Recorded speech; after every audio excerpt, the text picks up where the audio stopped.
രാത്രിയിലെ തിരക്കൽ കഴിഞ്ഞ് കിടന്നപ്പോൾ ഏറെ വൈകിയിരുന്നു. അപ്പോഴും സ്വസ്ഥമായിട്ടൊന്ന് കണ്ണടക്കാൻ കൂടി കഴിഞ്ഞില്ല. മനസ്സ് നിറയെ കിച്ചേട്ടന്റെ മുഖമായിരുന്നു. ഒന്ന് കണ്ണടക്കുമ്പോൾ തെളിയുന്നു എന്നെ പ്രേമപൂർവ്വം നോക്കുന്നു ആ കാപ്പി കണ്ണുകളാണ്. റെഡിയായി കഴിഞ്ഞു ആർക്കൊക്കെ ദക്ഷിണ നൽകി ഓഡിറ്റോറിയത്തിലേക്ക് പുറപ്പെട്ടു. അവസാനമായി വീടിന്റെ പടിയിറക്കുമ്പോൾ ഒട്ടും വിഷമം തോന്നിയില്ല. ആകെ മൊത്തം ഒരു മരവിപ്പായിരുന്നു. ഓഡിറ്റോറിയത്തിലെ ഡ്രസ്സിംഗ് റൂമിൽ ഇരിക്കുമ്പോഴാണ് ആരും ചെക്കനെത്തിയെന്ന് പറഞ്ഞു. എല്ലാവരും ചെക്കനെ കാണാൻ പുറത്തേക്ക് പോയി.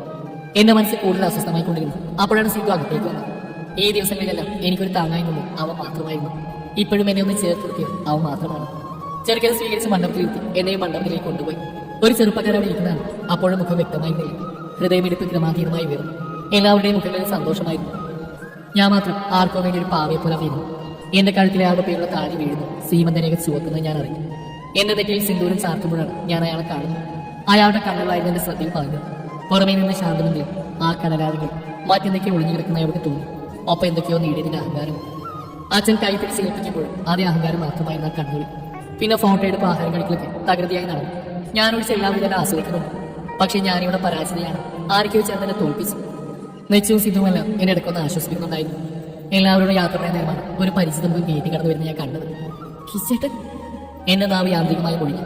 ഒപ്പം എന്റെ കാലുകൾ അങ്ങോട്ടേക്ക് ചലിച്ചില്ല. എന്റെ കയ്യിലൊരു പിടി മുറുകിയിരുന്നു. എന്താണ് ഭാര്യ ഇത്ര ധൃതി? ഓ, പൂർവ്വകാമനെ കണ്ടതിനാണ്. അവനടുത്തേക്ക് ഓടുന്നതിനെ ചുറ്റുള്ളവരൊക്കെ നോക്കിയാൽ നന്നായിരുന്നു. അവനൊരു ആത്മാസ്വരത്തിൽ അവിടെ ചെവിയിൽ പറഞ്ഞു. ഞാൻ ഞെട്ടിക്കൊണ്ടയാളെ നോക്കി. അപ്പൊ ഇയാൾക്ക് എന്നെ കിച്ചുവിന്റെ കാര്യം അറിയാമായി കണ്ടു.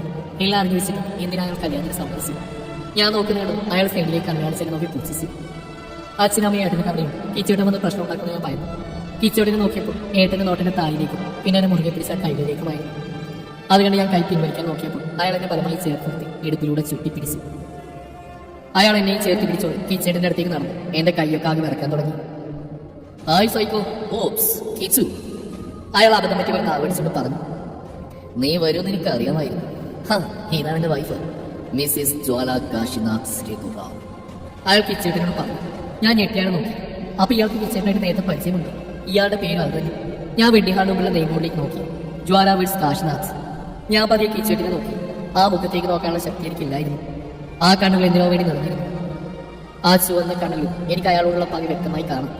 എന്നെ ചേർത്ത് പിടിച്ചിരിക്കുന്ന ആ കൈകളോട് വല്ലാതെ വെറുപ്പ് തോന്നി. ഒപ്പം ഒട്ടേറെ സംശയങ്ങളും. ഇയാൾ ഞങ്ങളോട് ഇതിനടുത്തുള്ള ക്രൂരത കാണിച്ച് എന്ത് തെറ്റാണ് ഞങ്ങൾ ചെയ്തത്? അച്ഛൻ അപ്പോഴേക്കും വന്ന് പോവാൻ സമയമായിരുന്നു പറഞ്ഞു. അയാൾ എന്നെ കാറിലേക്ക് അയച്ചു. അപ്പോഴും കിച്ചേട്ടൻ ഞങ്ങൾ തന്നെ നോക്കി നിൽക്കുന്നുണ്ടായിരുന്നു. ആ കണ്ണുകൾ എന്നെ വല്ലാതെ കുത്തി നോവിച്ചുകൊണ്ടേയിരുന്നു. അമ്മയുടെയും അച്ഛൻ്റെയും ഒക്കെ കണ്ണുകൾ നിറഞ്ഞിരുന്നു. എന്തിനു വേണ്ടി? എനിക്ക് ഇഷ്ടമില്ലാത്ത ഒരാളുടെ കൂടെ തിടുക്കത്തിൽ കല്യാണം കഴിപ്പിച്ച് ഇവരല്ലേ. പിന്നെ എന്തിനാണ് ഈ കണ്ണീർ? ഞാൻ അവരെയും ശ്രദ്ധിക്കാതെ എന്റെ കൂട്ടുകാരെ നോക്കി. എന്നുവെച്ചു അവിടെ കൂടിയുണ്ട്. മൗനമായി ഞാൻ അവരോട് യാത്ര പറഞ്ഞു. കിച്ചുവിനെ ശ്രദ്ധിക്കാൻ ഞാൻ സിദ്ധുവിനോട് കണ്ണു കാണിച്ചു. അവൻ എന്റെ അടുത്ത് വന്ന് വിൻഡോയിലൂടെ എന്റെ കയ്യിൽ മുറുകെ പിടിച്ചു. അവനെല്ലാം നോക്കിക്കോളാം എന്ന് ഉറപ്പ് പറയുമ്പോൾ എന്റെ അടുത്തിരുന്ന അയാൾ എന്നെ സിദ്ധുവിനെ നോക്കുന്നുണ്ടായിരുന്നു. സിദ്ധു എന്റെ മുഖം കയ്യിലെടുത്ത് കണ്ണിച്ചിമ്മി കാട്ടി. അവൻ കൂടെയുള്ളപ്പോൾ എന്തൊരു ആശ്വാസം പോലെ. എന്റെ ജീവന്റെ ഒരു ഭാഗം തന്നെയാണ് അവൻ. പോവാൻ സമയമായപ്പോൾ അവൻ അയാളെ നോക്കി മാറിയിരുന്നു. കാറ് മുന്നോട്ട് എടുക്കുമ്പോഴും എന്റെ കണ്ണുകൾ കുറച്ചകലെ നിൽക്കുന്ന കിച്ചണിൽ മാത്രമായിരുന്നു.